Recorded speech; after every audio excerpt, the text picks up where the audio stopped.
My name is Lucie and this is my presentation for a position and practice module at Falmouth University. I'm going to talk about my background, early practice, as well as my current practice and my future intentions. I would also like to discuss what influences formed my practice. I grew up in a small village in the Czech Republic. For my 10th birthday, I got a camera from my parents, but back then I was unhappy as I wanted a Barbie doll instead. I came across photography much later in my life, but I always knew I wanted to be an artist. I used to paint and I loved to play with colors and shapes. My paintings were rather abstract and surreal. My work was influenced by Salvador Dali and his famous The Persistence of Memory painting. Painting consumed a lot of time, and one day my brother lent me his camera saying I might like to try photography. I tried and I never stopped. My early work was like my paintings, surrealistic. That was achieved by complex editing in Photoshop.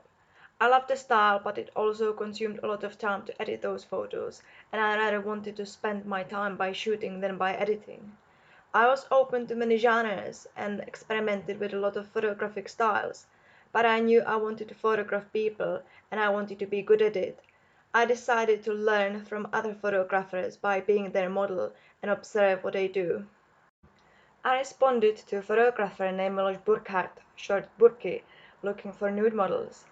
I have always been very comfortable with my own nudity and I loved Burki's work and wanted to be part of it.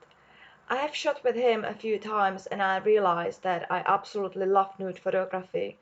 Burki is one of the top Czech nude photographers who shows a great respect and admiration towards women. He says, I consider the female body a gift that nature has enriched us. I observed and learned from him how important it is to create a good atmosphere when shooting, and also how to make the models comfortable in the photographer's company by being caring and considerate. In 2015 I created my first self-nude portraits. I saw the beautiful lighting coming through a window in my flat and the shadows of blinds that were cast on the wall. I couldn't resist, but there was nobody to take a photo of, so I used myself. At the moment I realized how convenient it is to be my own model and have a full control of both the camera and the poses. However, I never liked telling people that I take photos of myself as I was worried how they would accept it. Luckily, there are a lot of other artists taking mainly their own nude portraits. My favorite ones are Minkinen, Kolarova, and Penrose. Arno Raphael Minkinen routinely becomes part of the landscape, connecting his body and nature in the most real ways. Vicky Kolarova takes very striking, abstract yet intensely personal self-portraits, black and white photographs that transform the body into a soft puzzle of lines and curves. Polly Penrose's work is mainly colored and explores and critiques the interaction of her body with its surroundings over time. Her stepmother's reaction when Penrose started with self-nudes was, "This is a weird thing to do." Penrose responded to it laughing, "I guess that there is an element of weirdness." Thanks to these artists, I accepted myself for what I do and stopped being afraid of telling people that I take mainly self-portraits. I have been moving around a lot.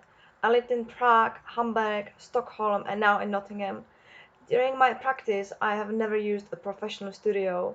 In terms of interior, I have been only taking photos in the apartments where I lived. I used to be frustrated I did not have access to any professional facilities or equipment. I felt very limited with what I had available. But my favorite artists had to deal with the exactly same situation. Jan Saudek, one of the few Czech photographers who became famous abroad, his work is a combination of photography and painting. His best-known work is often inhabited by nude or semi-nude figures. He also used himself in his work. Saudek's early art photography is noted its evocation of childhood. His later works often portray the evolution from child to adult. During the 1990s, his work at times generated censorship attempts in the West because of its provocative sexual content. He started his practice as an art photographer in his cellar. In 1972 he found his famous wall, an ugly, wet and moldy wall which he wanted to repaint, but one of his models suggested to him to use it as a background for his work instead.